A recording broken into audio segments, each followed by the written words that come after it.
हमारी जनता पागल है, हमारी जनता पागल है। मैं भी पागल हो चुका हूँ इन लोग की वजह से। अगर हम लोग यहाँ पे कह रही है आप लोग घबराहट में गैस सिलेंडर पर लाइन लगा रहे हैं। गैस अगर ये लोग नहीं आते तो हम लोग भी नहीं आते। अगर यहाँ पर कोई नहीं आया तो गांव में गैस आएगा आराम से, निश्चिंत रहे। लेकिन ये लोग आ रहे हैं तो सब लोग आ रहे हैं, देखी देखा इन लोगों के। क्या भारत में सच में रसोई गैस खत्म हो चुकी है, या फिर किसी ने अफवाह की ऐसी माचिस जलाई है कि पूरा सिस्टम धुआं धुआं हो गया है?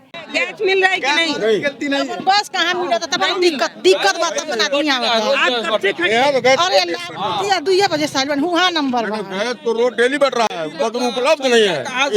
पाएंगे तभी न देंगे। महाराजगंज के परतावल की जो तस्वीर हम आपको दिखाने जा रहे हैं वो आपका दिमाग हिला देगी।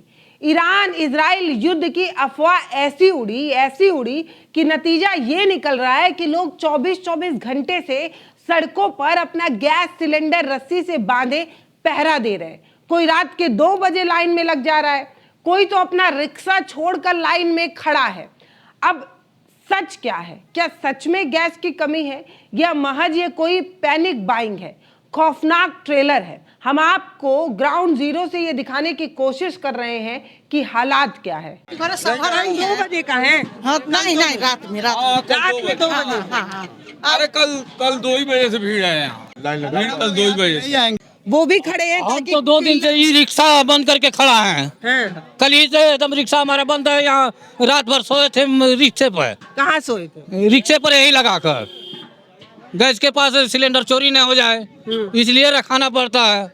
ये लाइन रात से लगी हुई है? कल 4-5 बजे से लगा है। हाँ, तो आपके घर में गैस नहीं है चाचा? एकदम नहीं है। 15 रोज से हमारे लकड़ी पर बनता है। ई रिक्शा छोड़कर कैसे भरवाने आए? ये लाइन जो आप देख रहे हैं ये सिलेंडर की लाइन नहीं है। ये लाइन उस बेबसी की है जो अफवाह के बाद पैदा होती है। सोचिए, रमजान का पवित्र महीना चल रहा है, दिन भर रोजेदार भूखे प्यासे रहते हैं। शाम की इफ्तारी बनाने के लिए जब वो अपने घर में जाते हैं, रसोई गैस को खाली पाते हैं तो उन पर क्या गुजरती होगी। रोज रात इन सिलेंडर को अपने सिर पर रखकर ये सड़क पर सो रहे हैं। ई रिक्शा चलाने वाले अपनी दिहाड़ी को छोड़कर, वो दिहाड़ी मजदूर जिनकी रोजी रोटी इसी मजदूरी से चलती है, उस काम को छोड़कर सब सड़कों पर आ गए हैं। और सिस्टम कह रहा है कि ऑल इज वेल भैया, ऑल इज वेल।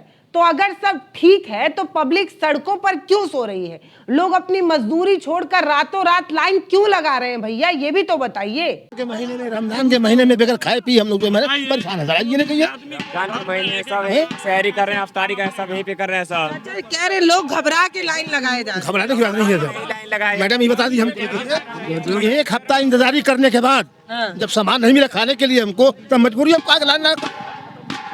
बाल बच्चे भूखे मर जाएंगे रमजान में हमारे। कहाँ पकाएं, कैसे पकाएंगे भाई? किस चीज से पकाएंगे? वो ये हालात यहाँ के हैं।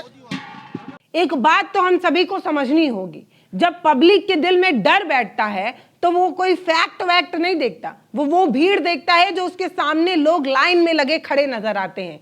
ये पहली बार नहीं है, ऐसा इससे पहले भी हुआ है जब नवंबर 2016 में यूपी के कई जिलों में अचानक से ये अफवाह उड़ गई थी कि देश का नमक खत्म होने वाला है। देखते ही देखते 20 रुपए वाला नमक 400 रुपए किलो बिकने लगा था। जनवरी 2024 में जब हिट एंड रन कानून आया था, उस समय भी पेट्रोल पंप पर ऐसी ही भगदड़ मची थी। आज वही गैस एजेंसियों के बाहर दिख रहा है।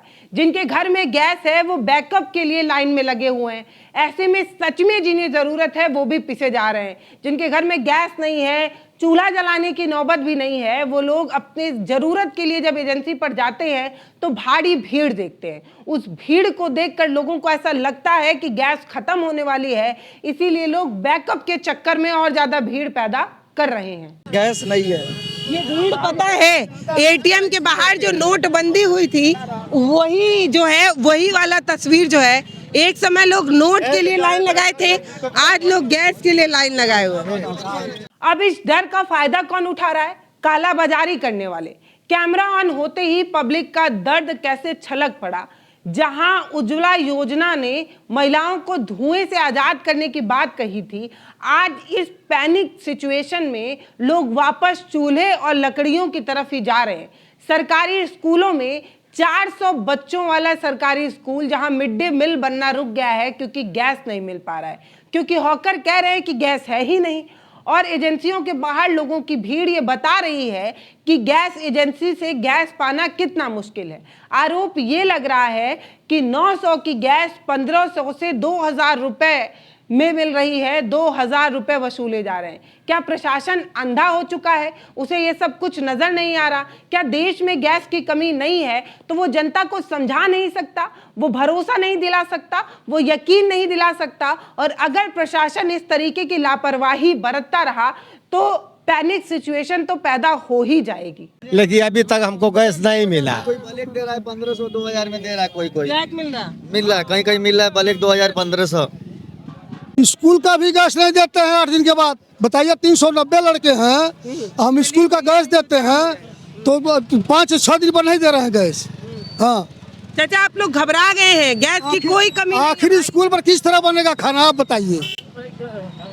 1 सिलेंडर 4 दिन चल रहा है, गांव में नहीं जा रहा है, तो गांव में नहीं जा रहा तो कैसे मिलेगा? यहाँ नंबर लगाना पड़ेगा। 1 सिलेंडर 4 दिन स्कूल पर चल रहा है और उसके बाद नहीं दे रहे हैं, कह रहे हैं 8 दिन के बाद देंगे। सरकारी स्कूल में गैस नहीं पहुंच रहा है।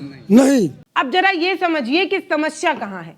समस्या गैस की कमी में है ही नहीं, समस्या तो सप्लाई और डिमांड का अचानक क्रैश हो जाना है। अब जरा गणित समझिए, जिस गैस एजेंसी पर आम दिनों में 400 सिलेंडर ही खपत हो पाती थी, उस गैस एजेंसी पर आज 1500 लोग अपना सिलेंडर लेकर खड़े हैं। अब ऐसे में बताइए एजेंसी गैस कैसे दे पाएगी? फियर ऑफ मिसिंग आउट यानी कि FOMO इस पूरी तरीके से व्यवस्था का गला घोट रहा है। आपूर्ति पीछे से 400 की भी नहीं हो पा रही है और मांग 1500 की है। ऐसे में क्लैश हो जाना संभव है और क्लैश हो रहा है। तो इसीलिए तो इतने सारे लोग अचानक आ जा रहे हैं। तो आ जा रहे हैं, सब लोग आ रहे हैं, तो धीरे धीरे अचानक आते तो कम से कम सुनिए ना भाई, इनके घर गैस है, इनके घर गैस है। जब गैस है और पहले से ही गैस के लिए लाइन लगा रही है, इसीलिए भीड़ हो रही है। तो 15 दिन से यही हाल है, 15 दिन से यही हाल है। ये बताइए, आपके घर नहीं है ना? अरे सबके बारे 10% है, 90% तो वही है, गरीब है ना। अब 1000 आदमी लाइन लगाए हैं, 400 सिलेंडर है, कहाँ देंगे वो? जब 3-4 ट्रक होता तो सबको बांट देते। पर्ची वर्ची नंबर ऑनलाइन बुक किए हैं क्या? जी। बताइए तब क्यों घबरा रहे हैं? तो कहाँ गैस मिल रहा है? कहाँ घबरा रहे हैं? मिल रहा है मैडम, मिल जाएगा, लेके जाएंगे। देखिए ये निश्चिंत है। ठीक है, जिसके पास होगा वही निश्चिंत होगा ना, और तो गरीब यहाँ आए हैं ना। चलिए हम थोड़ा आपको गैस उपलब्ध रहता, मैडम तो गांव-गांव जाती गाड़ी एक बार हाई सिलेंडर गिनना शुरू करिए वहाँ से। 1 2 3 4 5 450 आप गिनाई क्या? गिनाई 450। अब आप जरा कैमरे को घुमाते हुए भीड़ दिखाते चलिए।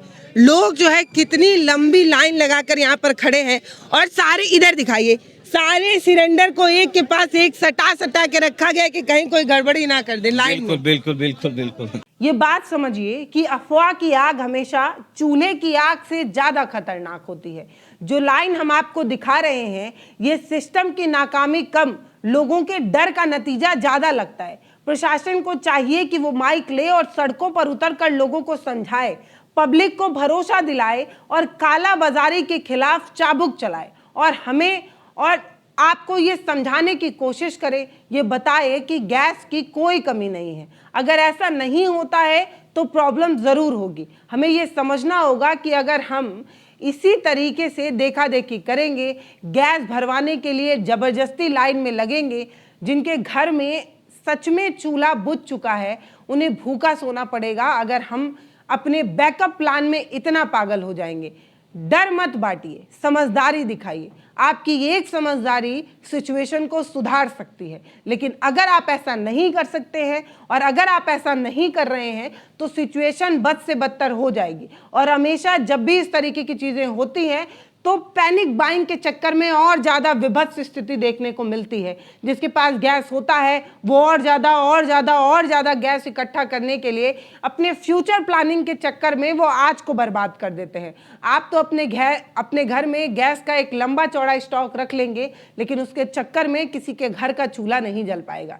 तो ऐसी सिचुएशन मत पैदा होने दीजिए। आप समझिए कि सरकार सब कुछ स्थिति संभालने की कोशिश में लगी हुई है, हर देश से हर स्थिति को तलाशने की कोशिश हो रही है। तो भरोसा दिखाइए, यकीन रखिए, सब बढ़िया होगा, बेहतर होगा।